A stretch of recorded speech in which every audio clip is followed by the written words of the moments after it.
India is a land of love, devotion, brotherhood, a land of culture and tradition.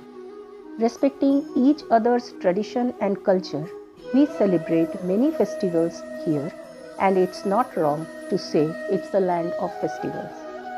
Makar Sankranti is one of the important festivals in Hindu calendar. It is dedicated to Lord Surya. It refers to a specific solar day in the Hindu calendar. On this auspicious day, the sun enters the zodiac sign of Capricorn or Makar, which marks the end of winter and the beginning of longer days. This festival is mainly observed as a festival of harvesting of Rabi crops. So, it has great cultural, historical and spiritual significance, which is only enhanced by the sheer variety it takes in a country rich in diversity. The festivities associated with Makar Sankranti are known by various names in India. It is celebrated in almost all parts of India. It is called Thai Pongal in Tamil Nadu, Uttarayan in Gujarat, Lohri in Punjab, Posh Parbon in Bengal, Suggi Habba in Karnataka, Makar Sankranti in Odisha, Maghi Sankrant in Maharashtra and Haryana, Bhogali Bihu or Magh Bihu in Assam, Shishur Sankrant in Kashmir, Khichdi Parv in UP and Bihar. It is also celebrated in the neighboring countries of India. It is called Maghe Sankranti in Nepal, Songkran in Thailand, Thingayan in Myanmar, Mohan Songkran in Cambodia. Makar Sankranti marks the first day of the sun's transit into Makar, marking the end of winter. It is the only Indian festival that is celebrated according to solar cycles, while most festivals follow the lunar cycle of the Hindu calendar. The common rituals that are practiced during the Makar Sankranti is, it is generally celebrated for 3 to 4 days, with each day having a set of rituals associated with it, like kite flying. The sky is filled with colorful kites during the day and sky lanterns at night. Folk songs and dances around bonfires, which is called Bhogi in Andhra Pradesh, Lohri in Punjab and Mezi in Assam. Harvesting of crops like new paddy and sugarcane. People bathe in holy rivers, especially the Ganga, Yamuna, Godavari, Krishna and Kaveri. This is believed to wash off past sins. The offerings of prayers for success and prosperity to Sun God, who is regarded as the symbol of divinity and wisdom. Some of the world's largest pilgrimages like Kumbh Mela, Ganga Sagar Mela and Makar Mela are held. Exchange of food made with jaggery and til or sesame seeds that keeps the body warm and provides oil, which is needed as winter dries up to moisture the body. Maharashtra celebrates it as Makar Sankranti.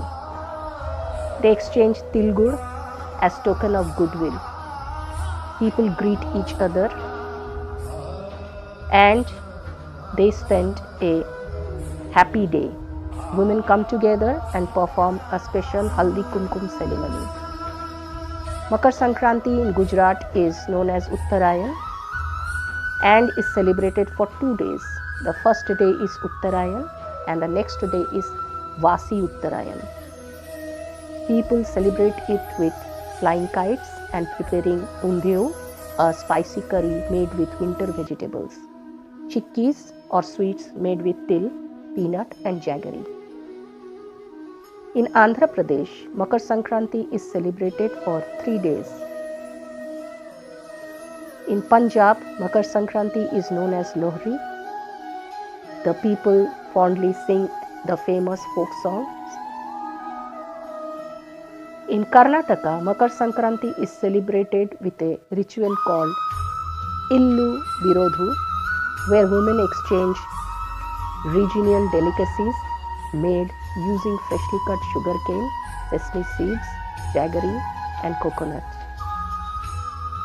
In Kerala, Makar Sankranti is celebrated in great pomp and show. The belief is that Lord Ayappa Swami shows his presence in the form of celestial lighting and blesses his devotees. In Bihar and Jharkhand, on the first day, people bathe in rivers and ponds and feast upon seasonal dishes made with tilgur as a celebration of good harvest. On the second day, they celebrate it as Makrat, when people relish special khichdi, papad, ghee and achar. In Bengal, it is celebrated as Posh Parbon, where a lot of pitha is prepared using coconut, gur and milk. People worship goddess Lakshmi in the form of Vijaya Lakshmi, which is done in the open field.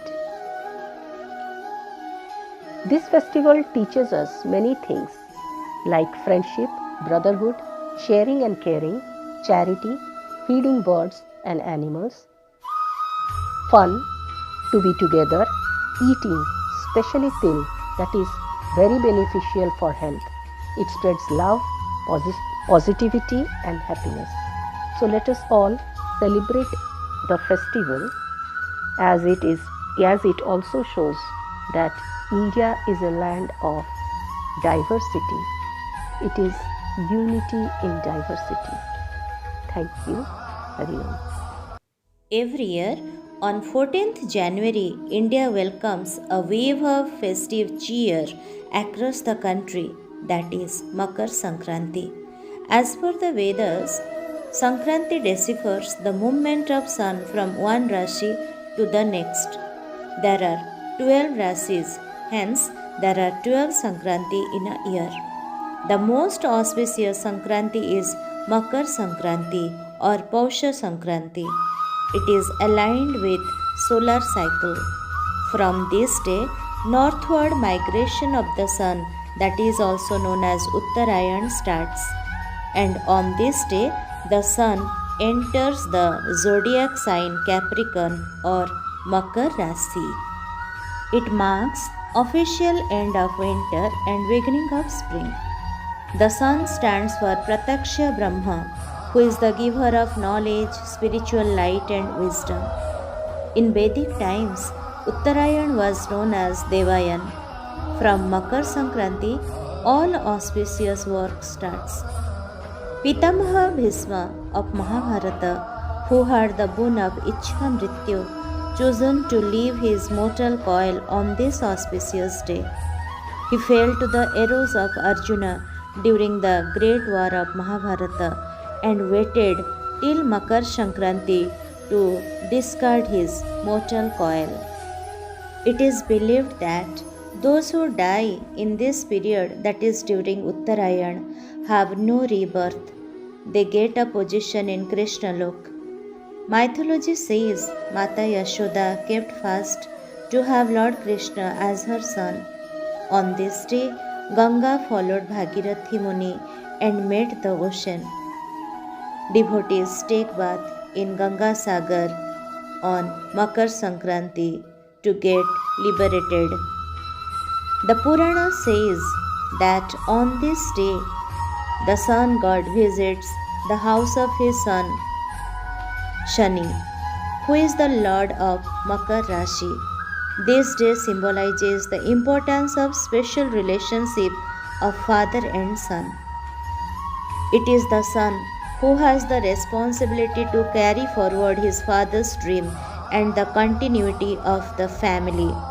So, On the day of Makar Sankranti, we seek for the blessings of the sun and the Saturn to achieve greater success in our life. It was on Makar Sankranti Lord Vishnu ended the ever-increasing terrorism of the Asuras by burying their heads under Mandara Parvata. So, this occasion also represents the end of negativities and beginning of an era of righteous living. In Srikshetra, the abode of Lord Jagannath at Puri, Makar Sankranti festival is observed as Uttarayan Yatra. Lord Jagannath, Balabhadra, and Devi Subhadra, dressed in a costume of Makara Chaurasi Besa.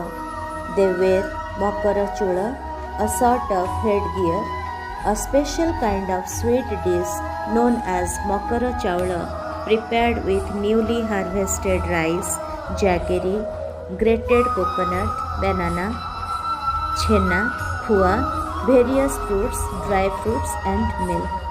This sweet dish, Makara Chawla, is taken around the temple in a procession which is called Makara Bedha.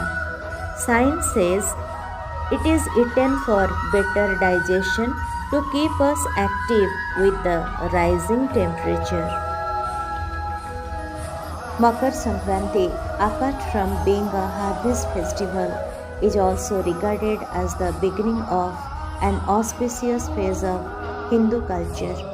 Let us celebrate this festival of movement by offering our devotion to the life giver, the sun god. Om Tat Sat.